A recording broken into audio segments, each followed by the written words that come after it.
Boa noite a todos. Estamos ao vivo. Estou entrando aqui uns minutinhos antes das 8 horas, guardando a querida Suzana, guardando as pessoas irem chegando também. Mas já estou por aqui.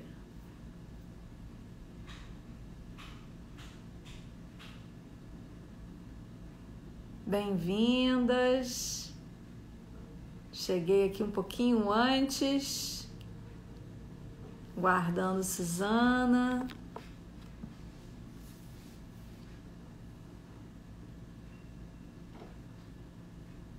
Uma boa noite. Várias pessoas já acenando.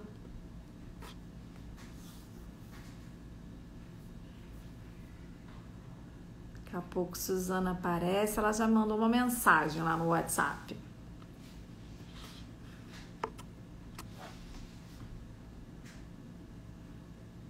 Boa noite, Simone.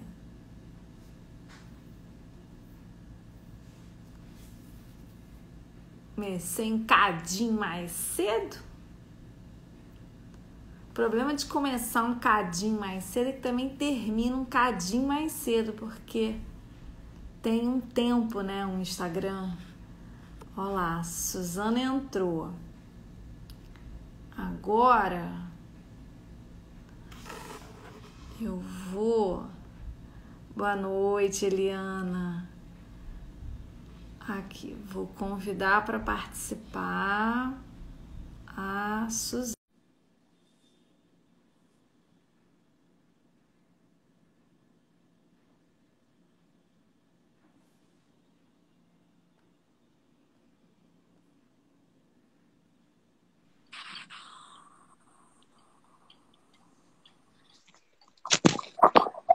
Oi, querida. Oi, Fabiola. Oi, Suzana. Oi, querida. Como está, Flor? Tô bem, graças a Deus. Eu descobri que tem que ser no celular, que no computador a gente não consegue, não é isso? Perguntei à minha filha a mesma coisa hoje, ela me garantiu que não consegue no computador. Eu falei, então tá bom. É, Seja tão melhor, né? Mas não tem é. como. Aí eu vou ter que arranjar um jeito. Ah, pronto. Consegui pôr o celular aqui. Tá me escutando bem? Estou te escutando super bem. A Ah, conexão que tá ótimo. ótima. Então tá bom.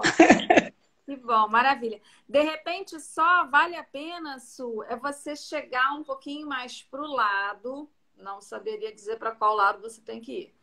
Para você, para você não ficar, porque as pessoas vão escrevendo e as letrinhas vão ficando no seu rosto. Se você chegar, isso, talvez até mexer um pouquinho no próprio aparelho, só um cadinho, que aí a gente vê bem o seu rostinho também. Isso! É melhor- Aí, Ah, mas aí, ó. tá. Não. Para mim melhorou. Para mim tem menos letrinha no seu rosto. Você gostou? Não É. gostou? É, Então, deixa eu ver uma coisa aqui.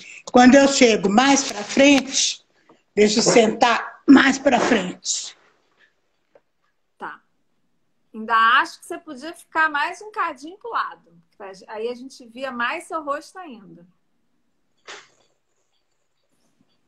Tá bom. Aqui, deixa eu sentar Bem-vinda, bem na frente criatura. aqui. Aí, Aí. deu certo agora? Acho que sim, acho que sim. É porque não tem como fazer, sabe? Quem convida fica em cima e o convidado fica embaixo. Aí as pessoas vão Isso, escrevendo e é. vão ficando no rosto do convidado. Não tem muito o que fazer. Uhum. A gente quer recepcionar bem o convidado, mas as letrinhas ficam aí. É. Uhum. Tiago entrou, Bruno entrou. Muito bem-vindos, queridos. Marcelo, muito bem. E aí, já são 8 horas, Sua? São 8 horas em pontíssimo. Pontíssimo. A galera é assim, precisa, né? É. Sueca, Suíça. Só um minutinho que eu esqueci de tomar meu remédio. Deixa eu pegar. Tome o remédio às 8 horas. Muito bem. O pessoal está chegando também, é bom. A gente vai esquentando, rufando os tambores.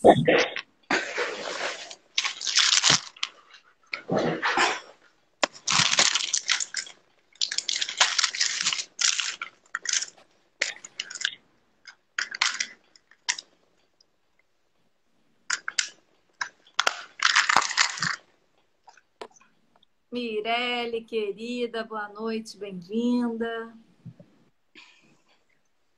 Muito bom estar aqui com vocês essa noite. Bom, posso começar então, Sua? Podemos começar, sem o menor problema. Então tá ótimo. Marília Bittencourt aí, Suzana.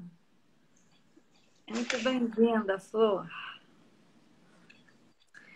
Queria agradecer mais uma vez a presença da Suzana na Curumim. Suzana que já participou de um encontro da Curumim que foi online. A gente vai ter um encontro agora presencial, Suzana.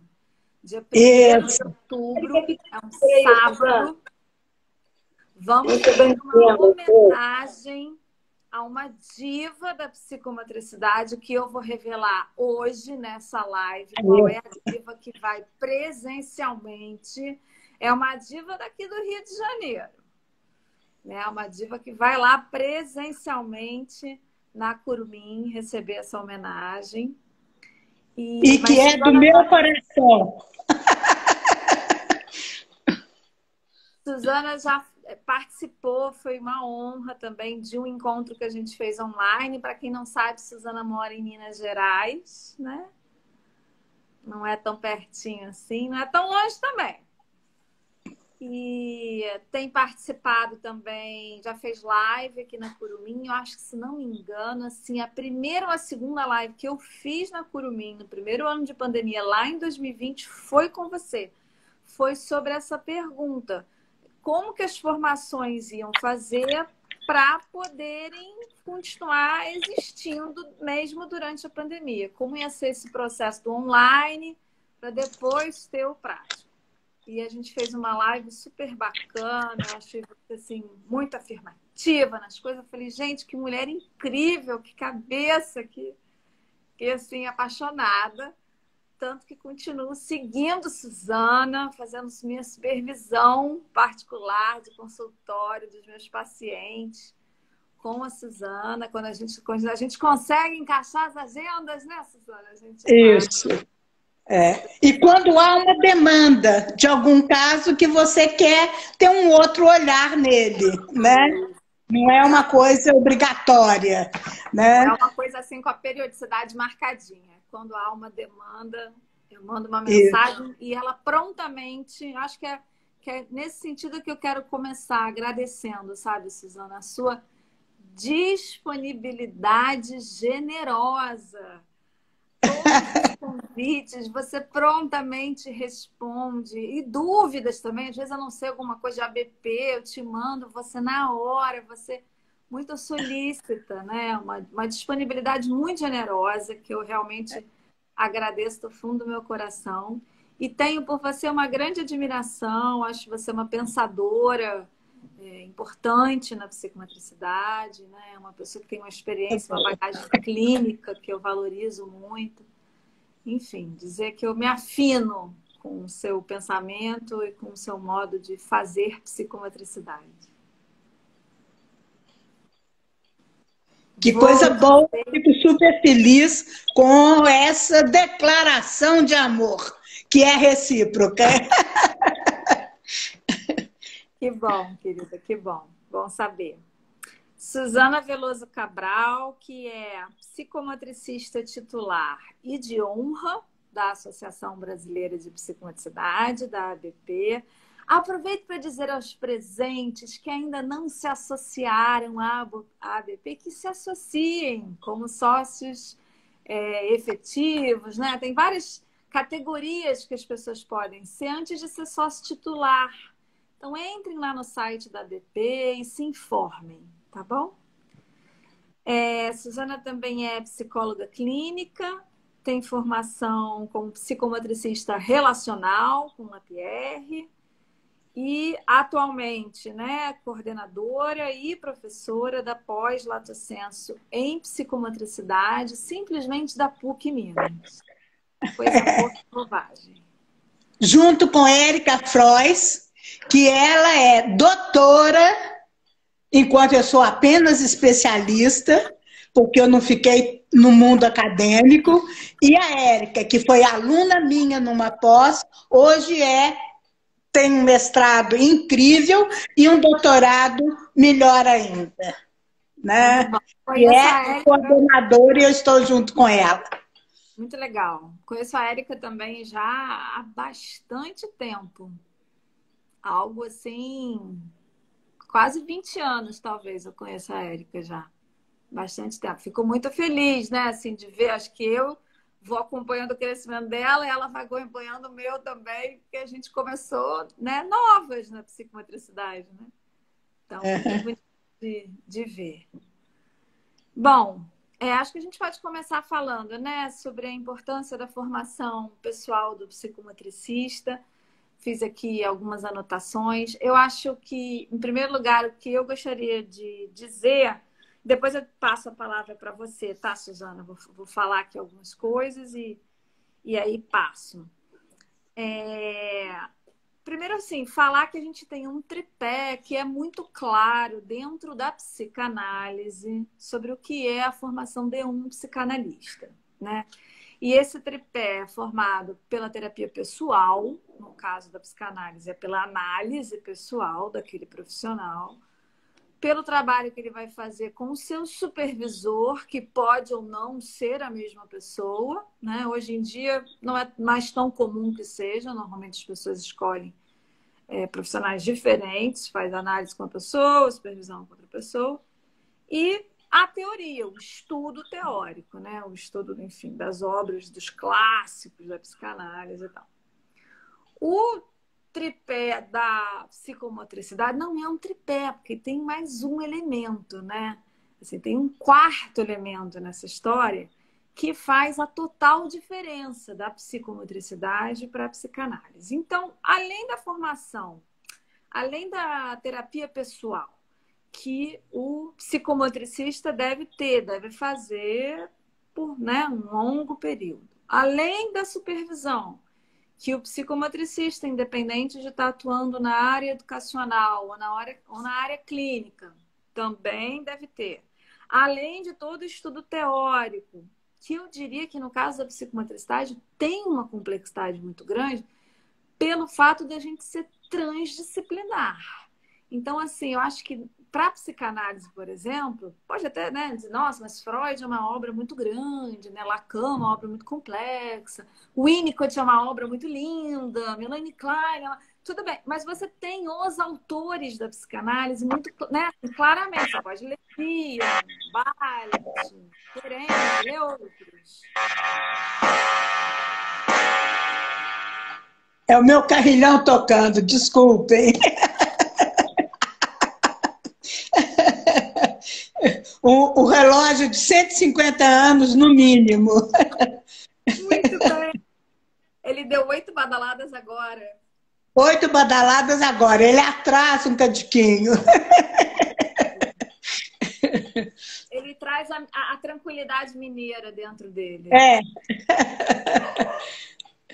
Mas, assim, na psicomotricidade, a teoria, você tem que estudar, são diferentes áreas. Você tem que estudar a psicanálise, você tem que estudar a neurologia, né, a psiquiatria, você tem que estudar cinesiologia, você tem que estudar muita coisa sobre aspectos cognitivos, né, os aspectos.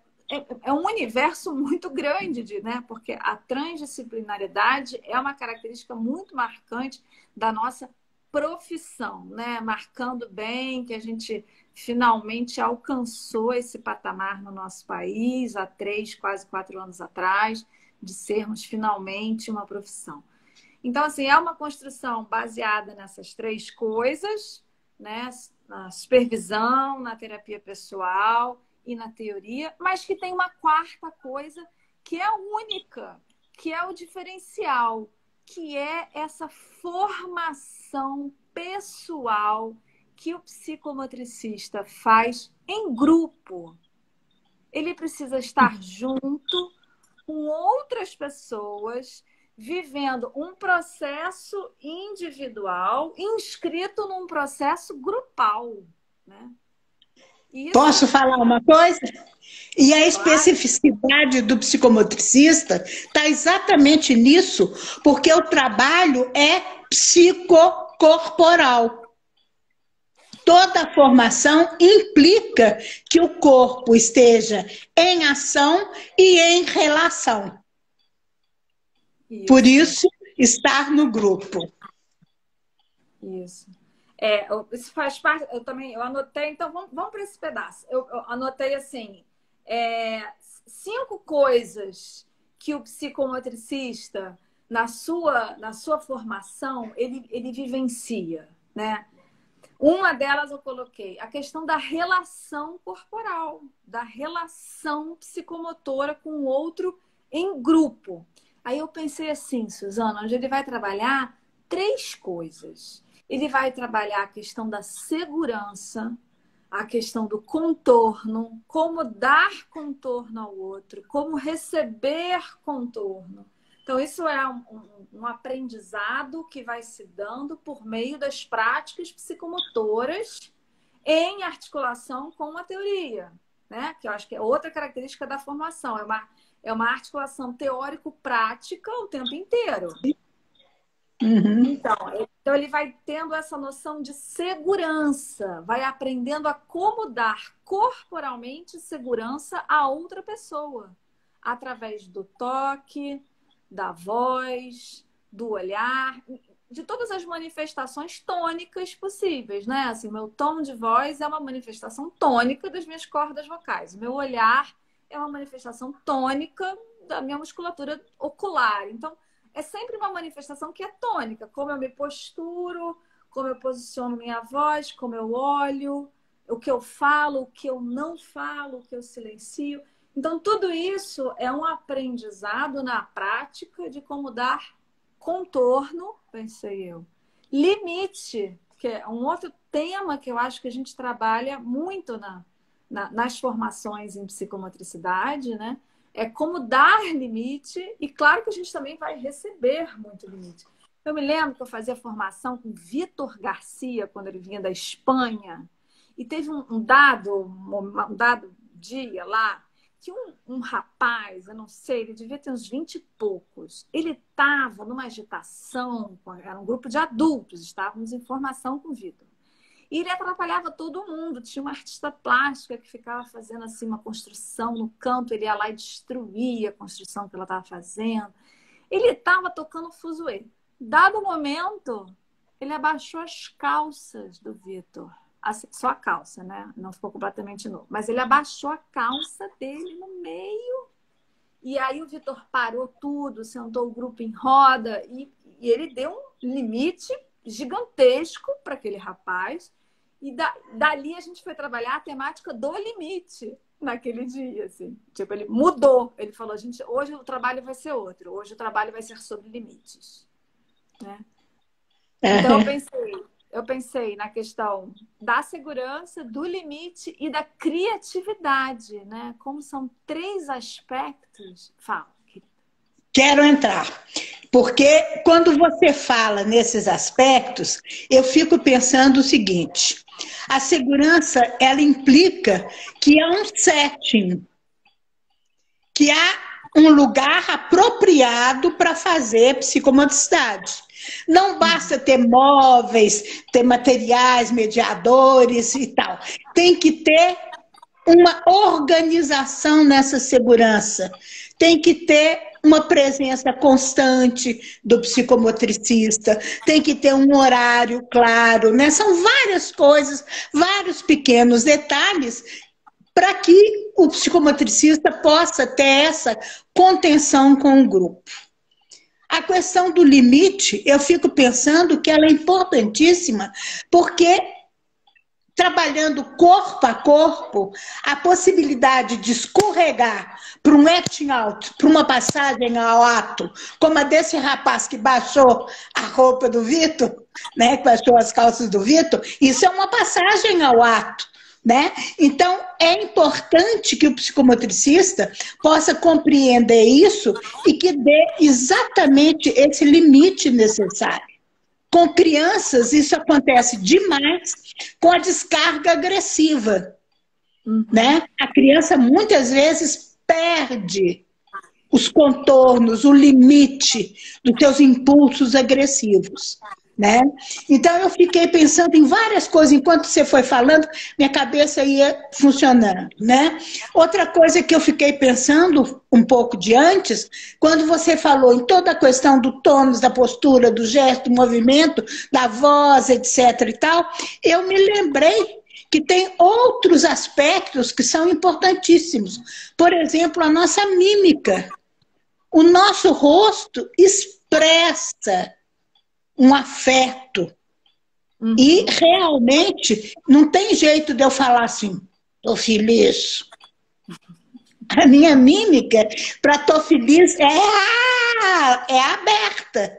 Né? Então, assim, eu acho que tem várias coisas que eu gosto muito da Françoise Doutor, que ela coloca como percepções sutis. E não é só isso que nós falamos, não. Tem também a questão do cheiro. O cheiro do psicomotricista é algo importantíssimo também.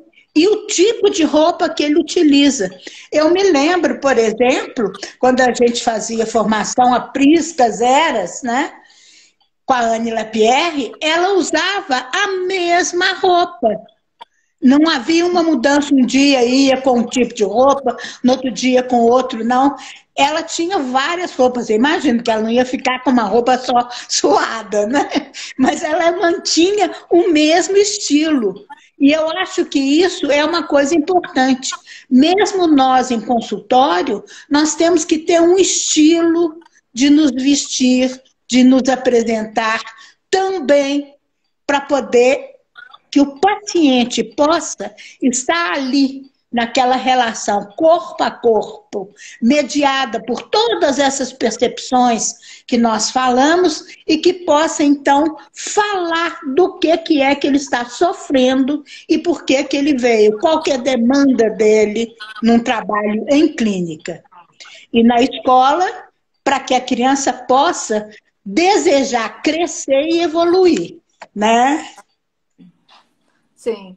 Quando você fala assim, né, da importância do local, da importância da pontualidade, eu acho que isso serve para qualquer trabalho. Serve para o trabalho clínico, serve para o trabalho educacional e serve para o trabalho da formação, né? O local onde as pessoas vão se formar, a pontualidade do formador. A gente está falando da construção de um enquadre, né? De um enquadre de trabalho. Qual é o enquadre de trabalho para que os alunos se sintam, no caso, assim, trazendo para o tema da formação, né? Para que os alunos se sintam assegurados, não é isso, Suzana? Para que os alunos se sintam seguros naquele espaço, seguros de se abrirem, de mostrarem quem são, de abrirem suas próprias limitações, né?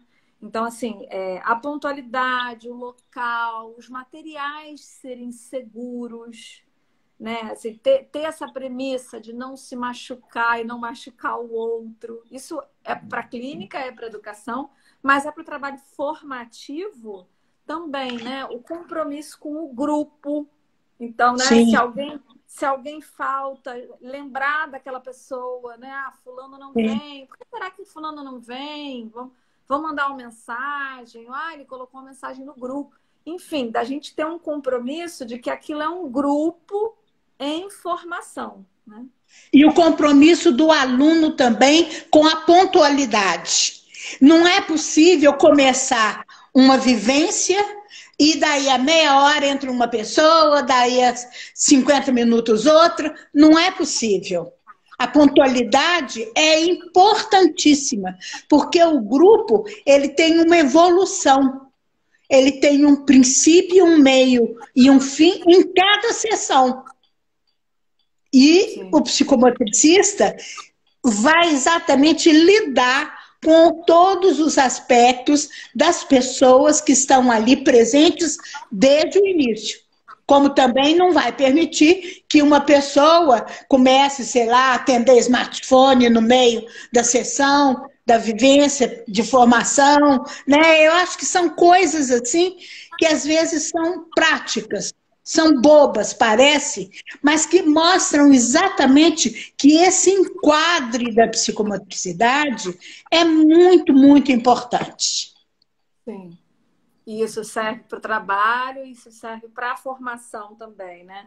Me chama também a atenção na sua fala, quando você levanta, eu vou aqui aproveitar e fazer a pergunta que a Fabiola trouxe, a Fabiola Peixoto, que é psicometricista, é a questão toda da sensorialidade, né? Eu realmente acredito que a gente tem que, na formação, fazer com que os nossos alunos eles entrem em contato com o seu campo sensorial, porque sabemos, há muitas pesquisas já nesse sentido, de que o ser humano foi se tornando cada vez mais visual, né? Foi se afastando lá na nossa filogenética, no nosso crescimento, né, em termos de espécies no planeta. A gente foi se afastando do chão e a gente foi perdendo essa capacidade olfativa, né, que a gente um dia já teve em termos de espécie, em termos evolutivos, e fomos ficando cada vez mais visuais, certo? Então, assim, eu acho que um dos trabalhos é um resgate do campo sensorial, né, do toque, né, E aí você trouxe um elemento que a gente fala tão pouco da audição, claro, da gente trabalhar não só com as músicas, mas com o silêncio, com os tons de voz, né, com os ritmos no corpo, com a percussão e novamente com o silêncio, que eu acho fundamental a gente também trazer esse elemento. E aí você traz o elemento olfativo, que é talvez assim de todos os mais, né, deixados assim de ladinho na nossa sociedade como um todo. E aí tem uma pergunta de uma pessoa que fala assim, mas... Porque, assim, quando você fala da Anne Lapierre, você fala de um certo conceito da psicanálise que era o da neutralidade do analista, né? Então, assim, era quase... Antigamente, o analista se vestia de bege. Era praticamente isso. De bege, ele ficava de segunda a sexta, né? Então, assim... Eu diria que há uma mudança nesse sentido, né? Mas eu entendo quando você fala que há algo que deve se manter, né? Um estilo, né? Isso também é bastante psicanalítico, né? O estilo do terapeuta, né? Que se apresenta, inclusive, da maneira como ele se veste. Mas o que a Fabiola pergunta aqui é se você está propondo uma neutralidade olfativa, se você acha que é impossível. Não existe neutralidade olfativa. O cheiro é algo que é absolutamente pessoal. O que é importante, por exemplo, né, é que a gente tem um perfuminho que é mais aquilo que a gente usa normalmente. Ninguém vai usar um perfume daqueles assim violentos que invade o nariz do outro, mas a gente tem aquele cheirinho, aquele perfuminho que a gente utiliza. Eu me lembro bem, já que a gente está falando da psicomotricidade relacional de Priscas eras atrás, né, me lembro também da Anne, numa sessão no espelho, com várias das mulheres trabalhando a questão da feminilidade, passando o perfuminho e a gente sentindo o perfuminho na gente. Então, eu acho que são coisas importantes. Não existe neutralidade nesse sentido. O psicanalista até tenta ter uma neutralidade quando ele senta numa poltrona atrás do divã do cliente e fica meio fora do olhar. Mas não tem jeito. Quando a gente fez o fórum de psicanálise, eu achei muito bonito, porque a Mônica Bali trouxe o depoimento de uma irmã dela que é psicanalista, que ela estava exatamente falando que ela tinha saído de todo atendimento online e que estava começando a atender presencialmente. E que aí ela percebeu como que o corpo dela estava na poltrona, como ele se dava a ver a paciente que de vez em quando virava e a olhava. E não tem jeito, não existe uma neutralidade de gestos, de mímicas, nem mesmo da roupa, é um estilo que a gente tem, né? De cheiro. Tudo isso tem a ver com a postura pessoal de cada um e que é sempre muito particular. E cada um tem seu estilo. Por exemplo, uma das coisas que eu fazia muito em terapia com criança era cantar. Esse é um estilo meu. Agora, eu nunca propus nas supervisões que as pessoas cantassem. Né? Suzana, eu também. Eu sempre canto. Sempre canto. Acho que não é uma ferramenta, é um recurso. É um recurso terapêutico maravilhoso, artístico. Uma mediação, né? O que a gente utiliza em psicomotricidade é sempre mediador. Mediador do contato, da relação, da expressividade corporal, psicocorporal e do simbólico corporal, né? E essa questão da canção, né? Eu me lembro, por exemplo, que no fórum de psicanálise, nesse último, você falou da musiquinha de bolinha de sabão, cantando com seu paciente, né? Era um paciente, até podia divulgar, né? Que tem o livro online para as pessoas. O que as pessoas que quiserem ler o livro online têm que fazer, Suzana? O livro do fórum.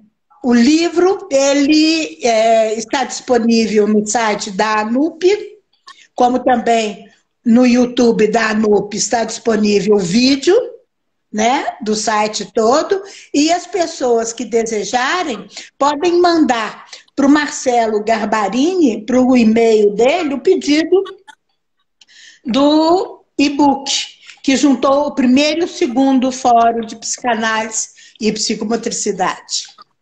Então, é o site da ANUP. A-N-U-P. Quem quiser entrar lá e conseguir esse e-book que tem artigo meu, artigo de Suzana e artigo de um monte de gente maravilhosa falando sobre a clínica psicomotora à luz da psicanálise. É um e-book gratuito, lançado esse ano, fresquinho. Ó, o Rivaldo acabou de entrar e mandar um beijão pra gente. Beijo. Então, fiquei aqui pensando na formação, pensando na questão dos cheiros, dos aromas, né? 2 elementos muito sensoriais que eu sempre levo para os grupos de formação da Curumim são, primeiro, terra molhada. Porque é um cheiro que sempre remete as pessoas a lugares muito interessantes, né? E aí, a partir desse cheiro, dessas lembranças, a gente produz alguma coisa, algum texto escrito, algum trabalho plástico, algum trabalho, né, em dupla ou em grupo. E outro elemento também que eu já levei foi café. E achei muito rico, assim, café, sem as pessoas assim, estarem vendo, sabe? De olhos fechados, quem podia ficar. Receber ali um punhado de café e embarcar nesse cheiro e também os relatos, né, dessas memórias. E é importante que a gente possa explicar isso para as pessoas, o quanto que isso é psicomotricidade, o quanto que isso é um trabalho psicomotor. Porque o psicomotricista ele tem que estar aberto para o seu próprio campo sensorial para ele poder estimular o campo do outro. Ele tem que estar aberto para a sua própria sensibilidade para poder alcançar a sensibilidade do outro, né? Enquanto você fala disso, eu fiquei me lembrando, até o ano 2000, nós tínhamos em Belo Horizonte o Centro de Estudos da Relação Psicomotora, que formava psicomotricistas relacionais. né, com autorização do Lapierre, com certificado assinado por ele, etc. e tal. Depois eu fechei o centro de estudos e parti para a pós-graduação, principalmente também porque eu comecei a ter um enfoque maior da psicanálise com a psicomotricidade, né? Mas uma das vivências que a gente propôs em vários momentos foi exatamente de um parque sensorial, porque a gente dava propostas e as pessoas faziam o que queriam na vivência. Então a gente juntou lugares que tinham cheiros agradáveis, gostosos, cheiros assim como de vinagre, ou até daquele negócio de limpar, que é um cheiro ruim, né? De coisa Água de limpeza. sanitária.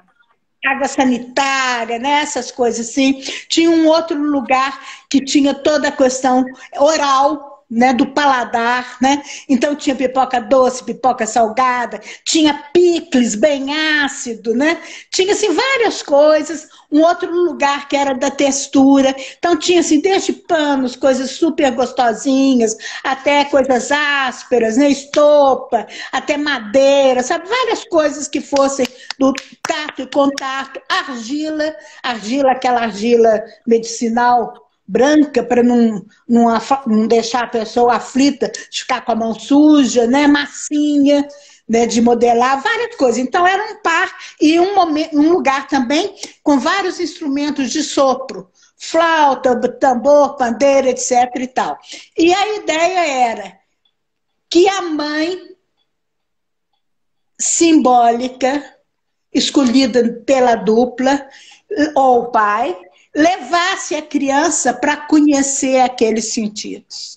Olha, dava coisas maravilhosas, porque essa experiência de ser conduzido no mundo das sensações é algo exatamente que remete a esse autor que nós adoramos, que é o Winnicott.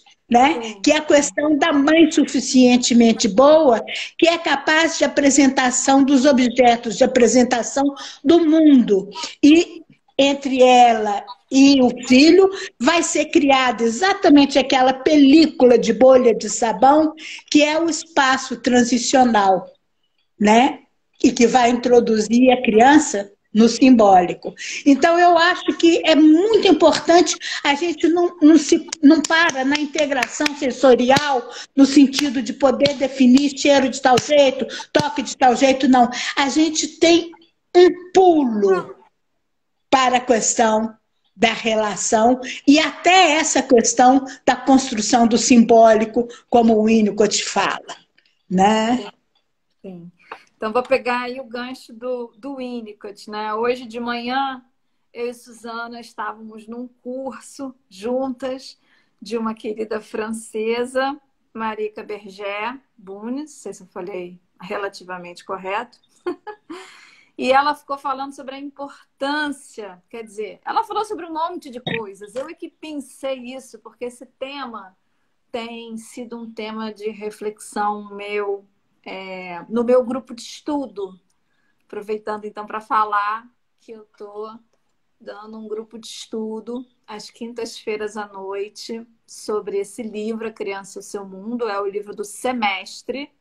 A gente vai até dezembro. Esse é um livro de muito fácil acesso, no sentido de uma compreensão muito simples, porque é um livro que o Winnicott se voltou para as mães. Então, ele está escrevendo para as mães. Só que a gente está lendo, né, assim, o conceito do ambiente suficientemente bom como um paradigma para se pensar a clínica. Então, a gente tem psicomotricistas na turma, mas a gente também tem psicólogos e poderia ter qualquer outro profissional da área de educação ou saúde, porque também é aberta ao público da educação. Mas no momento a gente está com esse público assim maior de psicólogos e psicomotricistas. Então a gente está lendo o livro, né? Está lendo esses conceitos da preocupação materna primária, do ambiente suficientemente bom, como paradigmas para se pensar a psicomotricidade. E está sendo muito, muito rico, assim. Aí eu acho que eu vou puxar um pouquinho disso, para falar dessa ideia de uma formação em psicomotricidade que se baseie não só nisso, mas também na teoria do desenvolvimento emocional primitivo de Winnicott, né?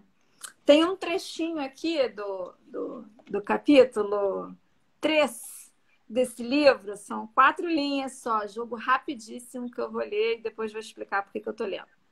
Há algumas crianças, nunca é permitido sequer nos primeiros tempos que fiquem simplesmente deitadas e entregues às suas divagações.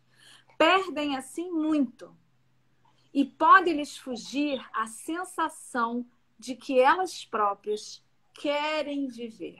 Então, o Winnicott está dizendo aí para a mãe, assim, olha, você traz em si todo aquele... Se tudo corre bem, se você está bem emocionalmente, tem esse pressuposto básico, né? A mãe pode não estar. Mas se você está bem emocionalmente, você tem em si todos os recursos para uma maternagem suficientemente boa. Você não precisa ficar se abrindo para os conselhos de madrinha, né? Comadres e vizinhas, e nem é essa a minha função com esse livro. Eu não estou aqui para te aconselhar, eu estou aqui para dizer, você tem esses recursos em você mesma. E ele diz assim, o bebê já traz em si a sua vivacidade. Fala, vou fazer uma comparação tosca, vou comparar com uma planta. Se você cuidar direitinho, ela cresce, porque traz em si algo que é do crescimento, né? Tem até um termo aqui, uma centelha de vida que tem na planta, que tem no bebê, que tem... Enfim, é uma vida que lhe é inerente, está lá. Então, você não precisa sacudir a criança para ela rir nervoso e você achar que aquilo é vivacidade. Ou você não precisa ir lá vendo se o bebê está respirando a noite inteira. Tem mãe que leva até espelhinho, pai também que leva espelhinho, para ver se está respirando, como se aquilo fosse... Né? É uma necessidade de buscar uma vivacidade no bebê, sendo que essa vivacidade é inerente ao bebê. Basta que tudo corra bem para que as coisas se desenvolvam. Então, assim, nesse trecho ele vai falar do bebê que não foi permitido sequer que fique deitado e entregue as suas divagações. Quando a gente coloca isso dentro desse paradigma, que esse que é o trabalho que a gente está fazendo no grupo de estudo, Su, é colocar como, né, um paradigma da psicomotricidade, essa perspectiva winnicottiana, a gente entende a importância que o psicomotricista possa deixar, no caso clínico, o seu paciente devagar, se deitar, estar entregue, viver momentos de hipotonia de satisfação, de tranquilidade psicomotora, de entrega, né? Então, assim, foi um pouco isso que eu botei hoje de manhã no curso lá, tentando compartilhar com vocês. Chega muito ao meu atendimento como supervisora, pessoas que já têm experiência, tempo, estão aí, assim, comprando curso, comprando livro, e falta uma segurança para simplesmente ser na clínica uma terapeuta, deixar ser terapeuta para que o outro possa vir a ser. Então, eu tenho visto muita gente assim, fazendo, é uma coisa do fazer. Fazer atividade. Hoje no Instagram, o que a gente mais vê são atividades, né? A pessoa tá na dúvida de atividade, é só no Instagram. Então, a pessoa vai no fazendo atividade, compra os jogos, e compra manual, e compra tabela, e compra livro, e compra curso que nem assiste, porque é gravado, que é online, então a pessoa não vê. Compra, e a pessoa não permite ser. E aí, como é que o paciente vai poder ser?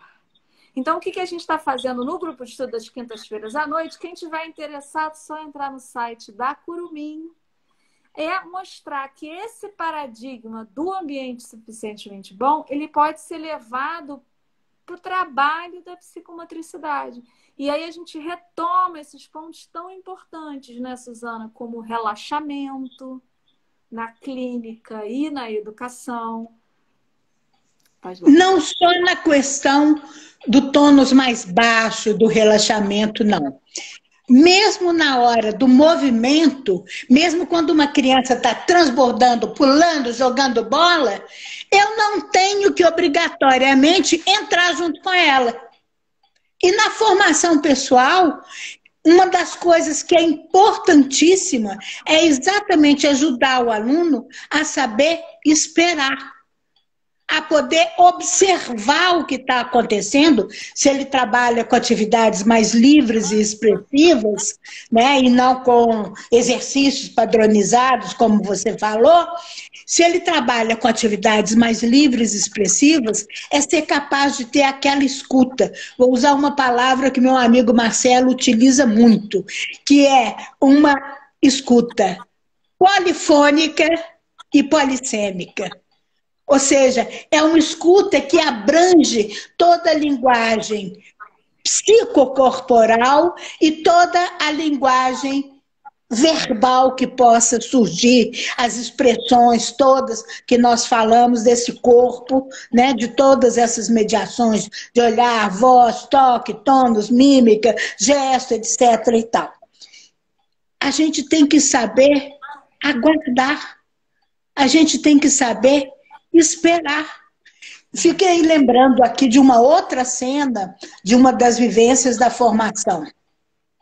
Eu propus vários materiais mais desestruturados, tipo assim, placas de isopor, barbantes, caixas, para que construíssem, que fizessem o que quisessem. Um grupinho se transformou em índios. Construíram lá uma cabana e puseram uma caixona imensa que virou o caldeirão deles. Eles eram canibais, para falar a verdade. E fora daquela cena, longe, tinha uma pessoa que estava do lado de fora da caixa fazendo colarzinho, porque ela não conseguia vivenciar nada de caixa. Ela nem dava na creche para as crianças, de medo das crianças sufocarem.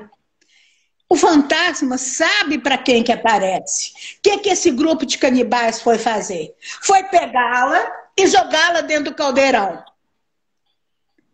Eu estava atentíssima para essa cena, mas eu esperei, eu aguardei, eu observei. E no momento em que eu percebi que a ansiedade dela estava crescendo, eu pá, pá, pá, pá, cheguei como cowboy de faroeste. E os índios fugiram e eu consegui tirá-la daquela situação que ela estava começando a entrar em angústia. Na verbalização. Por que é que ela não trabalhava com caixa? Porque ela se sentia sufocada na vida dela por uma mãe dessas, que talvez até pusesse espelhinho para ver se ela estava respirando, né? Então, com esse sufoco, ela não podia trabalhar com as crianças em caixa, de medo que ela sufocasse.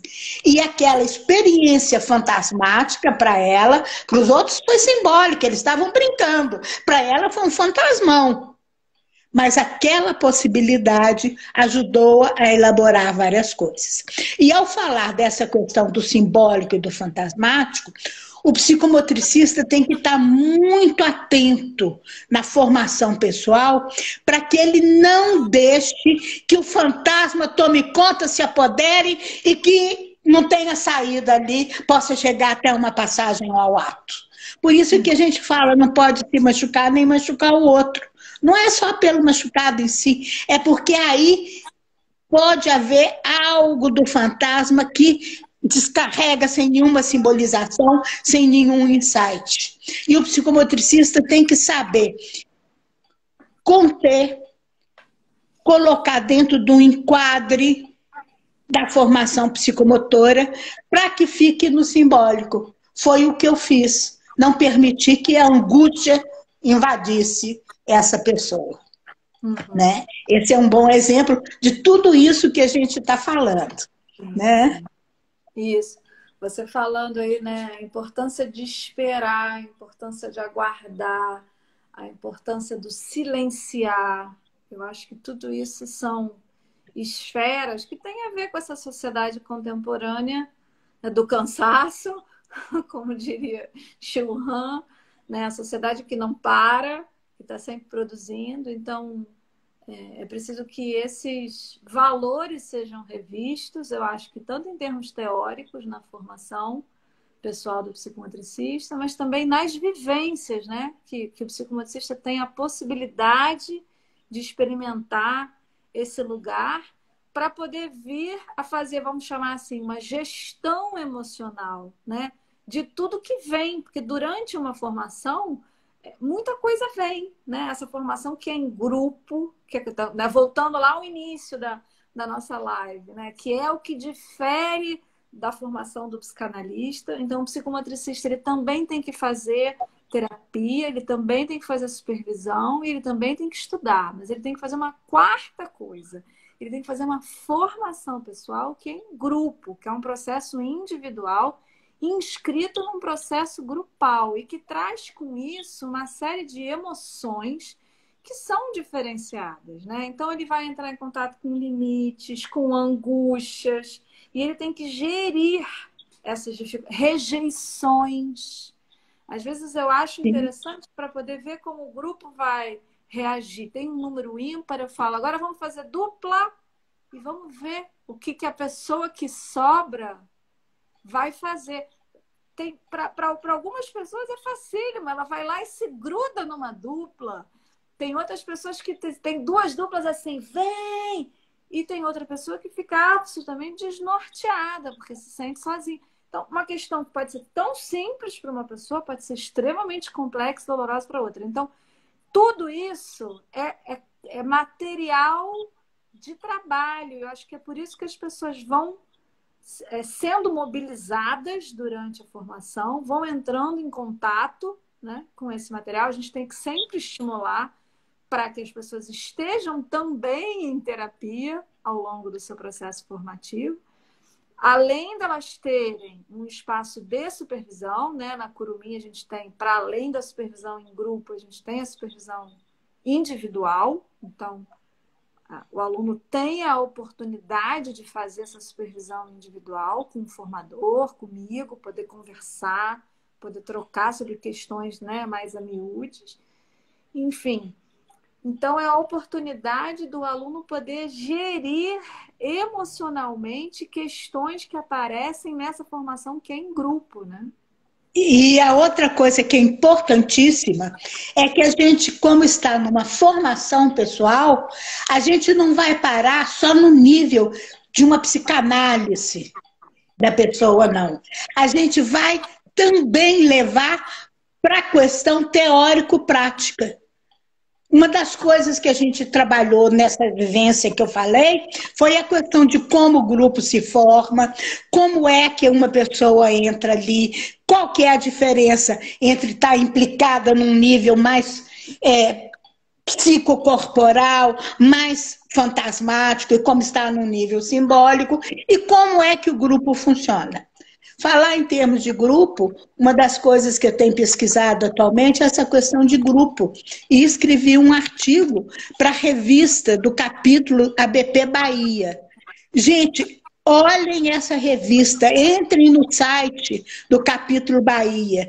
Tem coisas incríveis, tem textos muito bons e provavelmente num próximo número esse artigo que eu mandei para Maria Luísa deve sair falando exatamente sobre o grupo, inclusive assim, colocando, né, como que o grupo funciona, que além do individual no grupo, existe algo que é do grupo, que é uma construção do grupo, e que fala psiquicamente daquele grupo, que não é a mesma coisa de cada um somado ao outro. É algo diferente.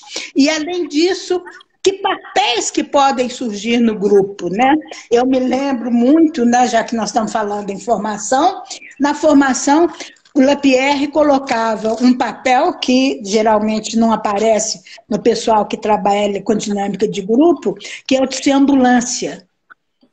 Quando tinha alguém em dificuldade, tinha uma determinada pessoa do grupo que sempre vinha para ajudar. ela era a ambulância, né? Então, tem papéis que são diferenciados, que são de vários modos. Tem o líder, tem aquele que fala gritando, reclamando, né? E denunciando, às vezes, corretamente, às vezes por um problema interno, conflito próprio, né?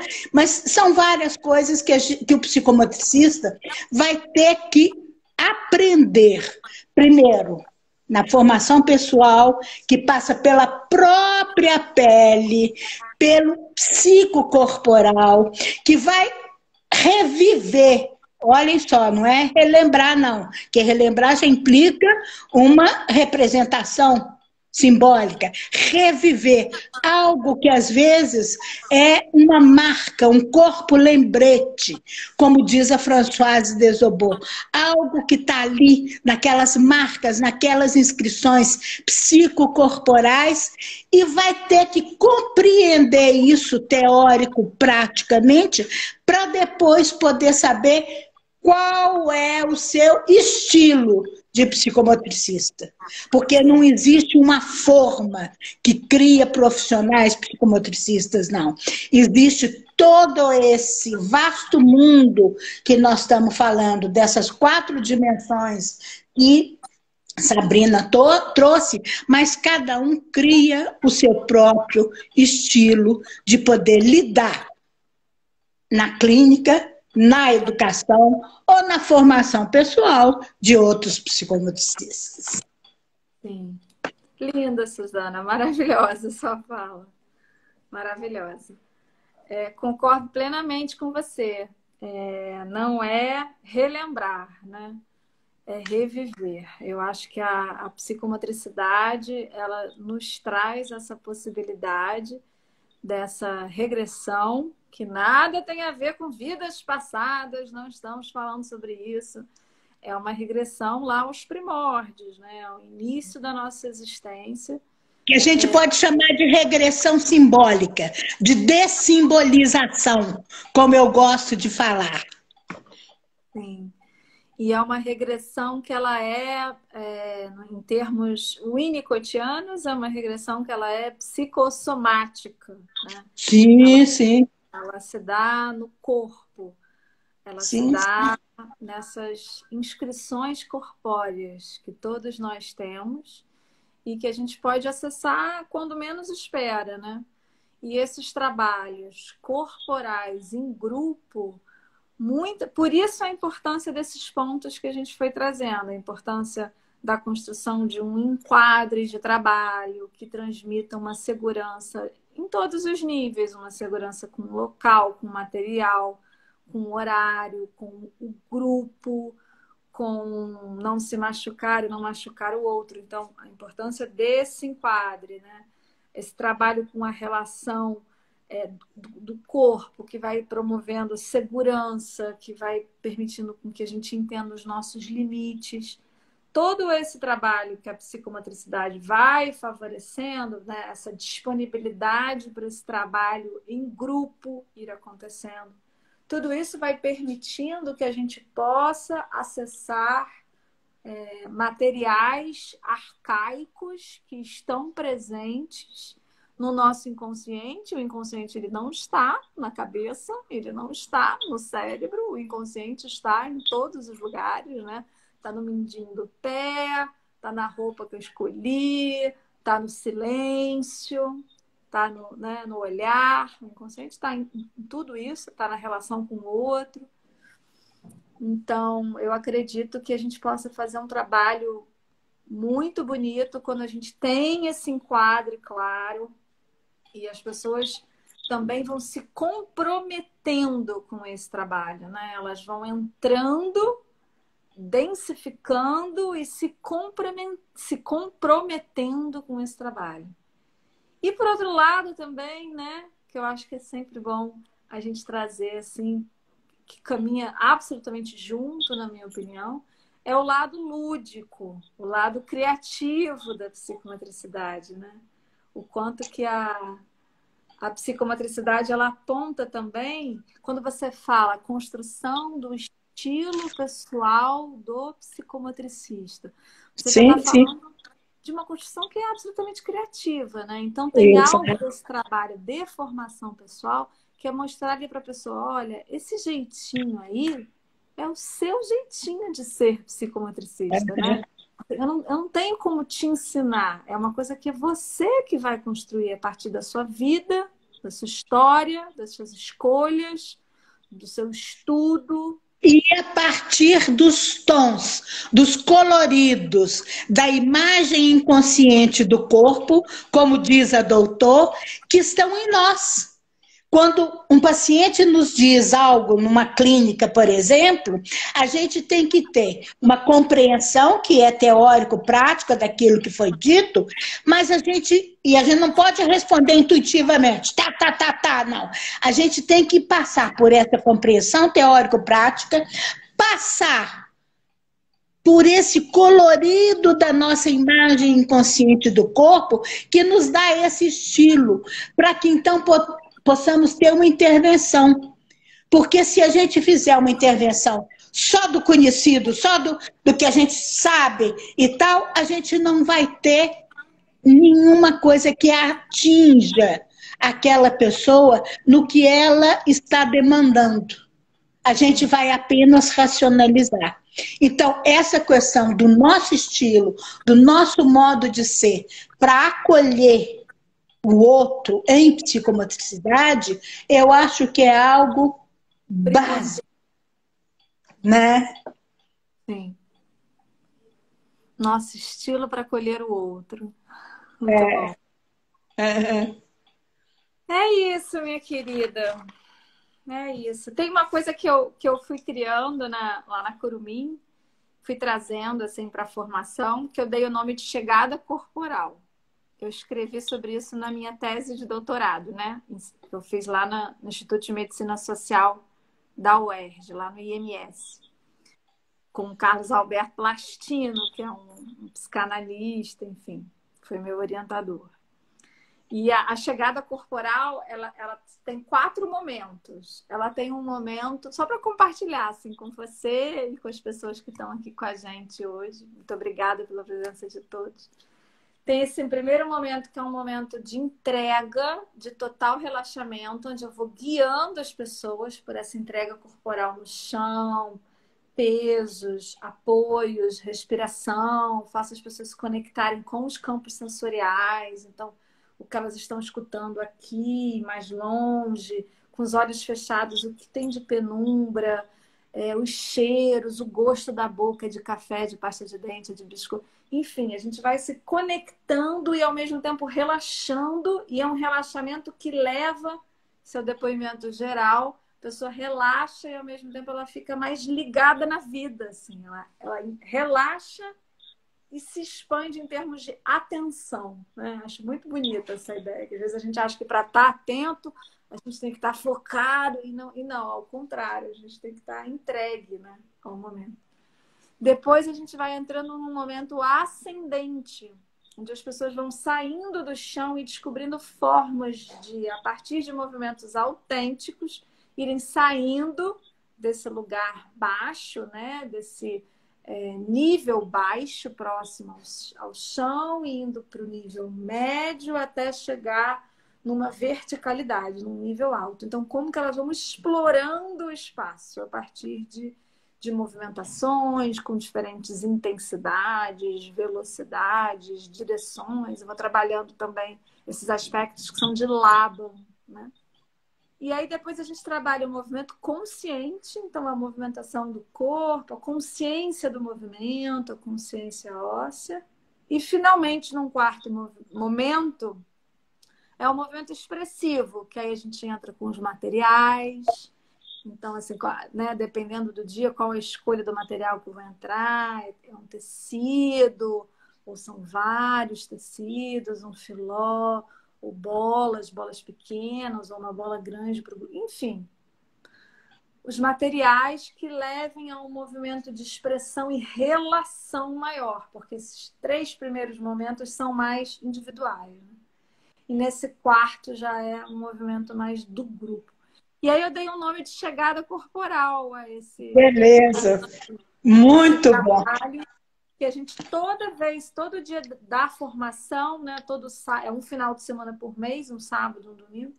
Todo sábado e todo domingo a gente inicia o dia com 1 hora de chegada corporal, que é como os alunos depois falam, nossa, agora eu cheguei, agora eu estou pronta para o teórico, prático, para tudo que tem por vir no meu dia. Isso, maravilha. Olha, eu estava vendo aqui, tem uma pergunta, né? Que é, e se a pessoa ficar sozinha na vivência, né? E ela segue sozinha na atividade, o psicometricista segue visualizando como normal para a ocasião? Olha, depende muito. O que é que aquela pessoa está expressando, demandando? Muitas vezes a gente pode se aproximar com uma disponibilidade corporal, com a mediação de algum objeto intermediário, né? De algum modo, porque a pessoa ficar sozinha, quieta, num grupo, algo não está permitindo que ela chegue nesse último momento que a Sabrina está falando, que é do criar, de poder se expressar, de toda essa expressividade. Isso me faz lembrar muito, na educação psicomotora, algumas crianças que eu trabalhei, que eram pequititinhos, né? E que ficavam parados na parede, de costas. Tinha crianças que até se deslocavam andando de costas apoiados na parede. Né? Me lembro muito de uma supervisão de uma aluna da Paula e que tinha uma menininha que fazia menininho, desculpem, fazia exatamente isso. E como que ela conseguiu chegar nesse menino? Numa sessão com balões, ela começou a jogar o balão para a direção dele. E o balão era uma coisa mais leve, mais fácil, mais acessível.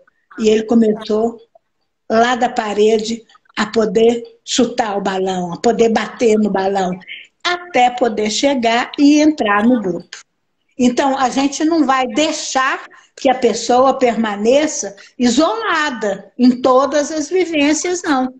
Em algum momento, além desse momento de espera, a gente vai ter algum momento de intervenção, porque a gente quer que a pessoa possa experimentar tanto essa parte que é um contato consigo mesmo, com o próprio corpo, com as sensações, percepções, fantasias, com tudo aquilo que a gente vivencia em relação ao próprio corpo, ao eixo corporal, à organização tônica, né, dentro de um arco, né, tônico, psicomotor, como o Marcelo tem falado, eu tenho ficado muito ligada às falas dele também, como também às falas de Sabrina, com toda a questão do Winnicott, né? Então, além disso, a gente tem que chegar num momento de poder se expressar corporalmente de um modo mais livre. Porque o psicomotricista tem que exatamente ter liberdade. E tem que saber, vou voltar uma palavra do Lapierre, mesmo que eu tenha uma visão mais psicanalítica hoje em dia, a gente tem que saber assumir a insegurança da liberdade. Porque ser livre não é preciso no sentido de seguro, é aquilo que a gente repete sempre igual, com exercícios, com circuitos, etc., psicomotores, não. Ser livre é poder criar e aceitar a criatividade de quem está ali enquanto aluno na formação pessoal e os pacientes na clínica e as crianças na educação psicomotora. Ou idoso, né? Pode ser qualquer idade. Muito linda, querida. Muito linda. A gente já está concluindo, eu estou sem relógio aqui, olha isso. Vim para a live e vim sem relógio. Como é que tá aí? Olha, a gente começou 10 para as 8 e já são 9h04. Então já foi, já foi. O Instagram está colaborando conosco. Vamos terminar cantando? Eu tenho uma sugestão. Sim, vamos lá. É só um refrãozinho, as pessoas cantam em casa também. A gente se escuta pelo coração. Navegar é preciso, viver não é preciso. Exatamente nessa música. Navegar é preciso, viver não é preciso. É aí que está a insegurança da liberdade, da criatividade, que é toda unicotiana e que passa pela nossa imagem consciente do corpo, como diz a doutor, utilizando os dois psicanalistas que eu mais gosto. Estão aqui no meu coração também. Muito É. obrigada, Su. Gratidão. Um beijo enorme. Live maravilhosa, belíssima, com toda a singeleza e delicadeza que lhe é peculiar. Oh, meu Deus, oh, fico super feliz. Coraçãozinho para nós, né? Coraçãozinho. Assim, ó, bate. E estrelinhas, muitas estrelas. Coisa boa. Beijo, beijos, Beijo, beijos. beijo, Vai ficar, beijo. a live fica, para quem quiser, gravada lá no site da Curumim, www.curumimpsicomotricidade.com.br. Isso. Maravilha. Boa Beijos noite. mil. Boa noite, querida. Boa noite.